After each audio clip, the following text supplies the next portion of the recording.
Now Sunrise. It's 4:55. Some well-known Hawaii designers got their start at Honolulu Community College, such as Deneen Lum of Manuheali'i and Kini Zamora. Now, this week, students are preparing for the annual HCC Student Fashion Show. First year and graduating students will showcase a range of attire on Saturday evening. We're going to have details on our website, HawaiiNewsNow.com. And Governor Ige recognized two of Sacred Hearts Academy's programs at the state capitol yesterday. The first is the Girls Got Grit program. It's designed to inspire and prepare the next generation of women leaders. This year, students and their mentors focused on what they would do to make Hawaii a better place if they were governor. The groups tackled issues like pedestrian safety, sustainable agriculture, and underage vaping. We believe that this is a serious issue, especially in Hawaii, because of the rising statistics. The state average of high school students that vape is nearly double the amount of the national average. I can tell you that all of these issues that you talked about is on my plate today as we speak. So I do appreciate the insight and the suggestions. The governor also recognized Sacred Heart's varsity cheerleaders. They recently won big at the Jams Cheer and Dance National Championship. So congratulations. Ah, good stuff. All right, here's what's coming up next on Sunrise at 5. It is a big step forward in paying our firefighters a higher salary. Malika Lincoln will be live to explain what happened and what is next before they can get that money. Plus, thousands of more houses in town. That could be the plan from Kamehameha Schools, which is, of course, a major landowner on Oahu. We'll have the details on that. Plus, a big honor for a group of Molokai students who got to compete in an international robotics competition on the mainland.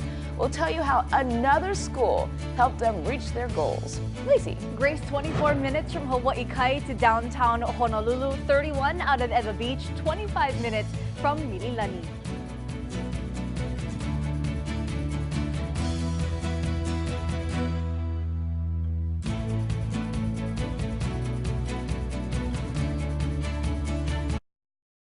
GMB and KHNL. This is your source for breaking news in the morning. Hawaii News Now Sunrise. It's 5 o'clock. An accused murderer is behind bars. We're going to tell you about the first step towards justice for the alleged victim of Raymond Sheldon. Plus, negotiations are underway for a pay raise for firefighters in Hawaii. Malika Lincoln reports on their base pay and how much more they are seeking. And the leaders of two countries that are widely considered to be primary threats to the U.S. are meeting. Howard Dykes reports on where and when Vladimir Putin and Kim Jong-un will meet and what they'll discuss. First up, though, we have Guy Huggy with our weather forecast. Good morning. Good morning, Grace. And the weather is looking fantastic. We have more breezy trade winds. They will hang on for most of the week, lighter this weekend, and we could see some rain increase as those winds lighten up. But for now and through the next few days, we'll have some scattered windward and Mauka showers. Surf's going to be rather small, but we do have some minor pulses moving in across the island. Now, those winds will be picking up speed already at 18 miles an hour in Maui County. Maui County is going to be the windiest place of the state, but almost everybody except for Kona will get those breezy trade winds. So we are in for a very beautiful day today with lots of leeward sunshine. In fact, Kihei expected to warm up to 89 degrees. Remember, it's still in the spring season, so that's pretty warm for Kihei. Everybody else right now in the mid to low 70s. Pearl City's at 76. Now, those scattered windward and Mauka showers we talked about moving in right now. Rainfall totals, however, will be on the light side because they will be moving through rather quickly. And there's a possibility that some of those showers will move over to leeward sides as well. So most of the rain will develop in the early morning and overnight hours. So this is tomorrow morning, and then notice it starts to dry up during the day, starts to stack up again in the morning, starts to dry up during the day, and starts to stack up again in the morning. So that's the pattern until the weekend when we could get even more showers start to develop. Lacey? Good news for drivers in Aiea, Guy. We cleared that stalled vehicle that was blocking a townbound lane on the H1 near the Ka'ahumanu overpass. Thankfully, didn't cause any slowdowns through that area. We're still actually looking light through the H1, H2 merge and down to about 45 minutes from Waianae to downtown Honolulu. We do have the zipper lane open, running at a nice pace out of Waikele, and both Kamehameha Highway and Moanalua Road are clear. Other than that, we got no hot spots. Traveling out of Eva Beach is light so far, heading up Fort Weaver, east and windward, clear. Steve and Grace, back to you. All right, Lacey, thank you. It's 5:02 right now. This morning, we're getting our first look at a man accused of murder. Raymond Sheldon is accused of shooting a 31-year-old man multiple times and then hiding his body. Sheldon is scheduled to make his first court appearance today. Neighbors tell us that they heard gunshots on Friday night. Police arrested Sheldon the next day after someone found the victim's body in a wooded area near Sheldon's home. He has been charged with murder. An 18-year-old man has been charged with robbing a 49-year-old woman in Kalihi. Police say Tommy Well brandished a weapon and took property from the woman around 6 a.m. on Sunday. Police found him and arrested him less than an hour after that. Well has been charged with first-degree robbery. His bail is set at $75,000. State lawmakers are discussing a bill that would publicly identify police officers who have been suspended or fired for misconduct. Currently, police departments submit a report to lawmakers every year on cases of misconduct. House Bill 285 would require that the departments name those officers starting in 2021. The president of Shopo criticized this bill, saying that it would only shame officers' families and discourage new recruits. Supporters, though, of the bill argue that this measure is not about the officers who carry out their duties professionally, but those few who violate rules and regulations. New this morning, we have learned that the state's public safety director sent out a letter to his employees yesterday promising that they do not have to fear retaliation for criticizing him. Now, that letter promises public safety workers will not be disciplined for criticizing Nole Espinda's leadership or working conditions. He's come under fire recently after a riot at Maui's prison and deadly shootings involving sheriffs and adult correctional officers. The state Senate is scheduled to vote on Espinda's confirmation tomorrow. The Senate Public Safety Committee recommended he not be confirmed after 2 earlier hearings. 5:04 right now. More money for firefighters in Hawaii. That could happen as soon as July. Mileka Lincoln joins us live to explain what deal was partially negotiated and who's going to be making this final decision. Mileka. Aloha, good morning, Grace, Steve. Yes, in fact, an arbitrator was brought in after the Hawaii Firefighters Association and the government failed to reach their own consensus following months of negotiations. This was back in February of 2018. The arbitrator has since made a decision, but it will now be up to all 4 counties and the state to approve the additional funding in order for the new contract to start in July. According to a city and county of Honolulu job posting, the salary for a firefighter recruit starts at about $55,000 a year. But if this offer gets the green light, Hawaii's firefighters statewide will get a pay raise with a new 2-year contract. According to the Star Advertiser, they'll get a 2% increase in each of the next 2 years.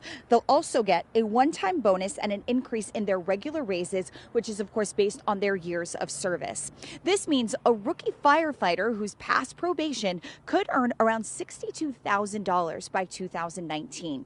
HFFA President Bobby Lee reportedly told the Advertiser that the union is pleased with this deal.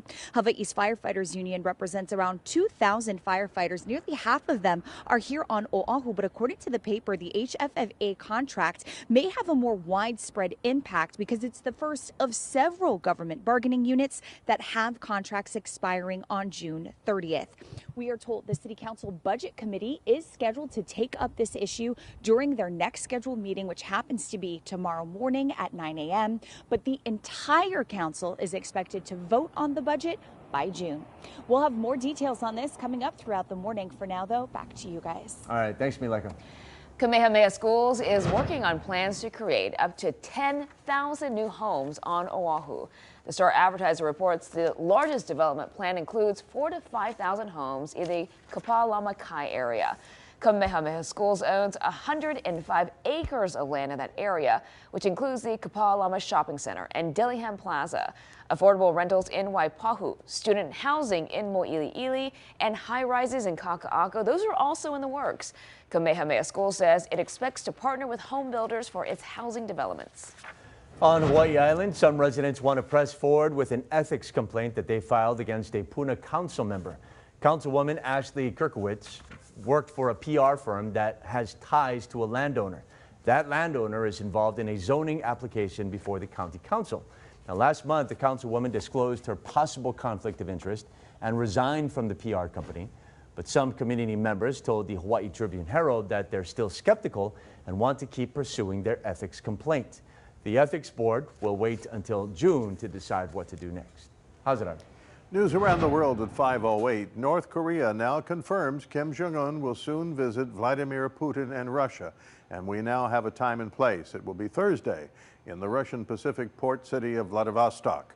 Moscow says they'll discuss nuclear affairs. Saudi Arabia says this morning it has executed 37 people. It says they are all Saudi nationals and they were terrorists. The government of Sri Lanka acknowledges a foreign intelligence agency gave it a detailed warning of the Easter bombings 10 days before it happened. The government rounded up 24 suspects in hours, knowing where to find them. Death toll has risen to 320. ISIS claims responsibility. Crude oil below $60 a barrel most of this year, spiked to 65 after Trump extended Iran oil sanctions by ending all exemptions. Murder on the rise in Mexico. In the first quarter alone, Mexico recorded more than 8,000 homicides, up 10% from last year. It's rival drug gangs mostly, often leaving bodies in the streets or body parts, boasting of their crimes rather than hiding them. Wall Street is up this morning. The Dow is up a little over 70 points. Guys? All right. Thanks, Howard. Just a note here that all Maui County swimming pools are going to be closed today for training. Parks and Recreation are closing all 9 of them to train lifeguards and other staff. All county pools will resume normal operations in hours tomorrow. Yeah, a huge accomplishment for Molokai High School. Its robotics team just finished competing in an international competition in Houston. And even though this was Molokai's first appearance, they won the Hopper Turing Division Rookie Inspiration Award. Isn't that cool? Molokai's robotics teacher told the Maui News that even though the team secured an invitation, they thought they would not be able to go because the trip would have cost thousands of dollars. But how's this? Iolani school students decided to help by donating $5,000 to Molokai and start a GoFundMe page that raised more than $13,000. That's so awesome. That's really cool. And congratulations to Anna Peters. The Waialua High School senior is going to Harvard. So far, she is the only public school student that we are aware of who has gotten into this prestigious university.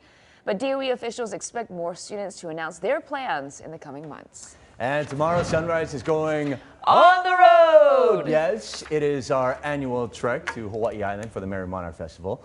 We're going to be set up at the Grand Naniloa Resort in Hilo. And of course, our Milaka Lincoln is going to be providing our hula coverage from Edith Kanakaʻole Stadium. It starts tomorrow. We're going to be there through Friday. And remember that K5 has moved to Spectrum Channel 22 and Hawaiian Telecom 13. So we will see you there. Looking forward to seeing Lacey's yes outfits. 1 or 2 every day, right? I know, minimum. 3 a day. He's going to be busy. All right, coming up, presidential candidate Bernie Sanders has made a surprising proposal. Yes, he was just featured on CNN's Town Hall why he believes that even convicted criminals who are in jail should still have the right to vote. Plus, it is getting worse. Just how many cases of measles have broken out across the mainland?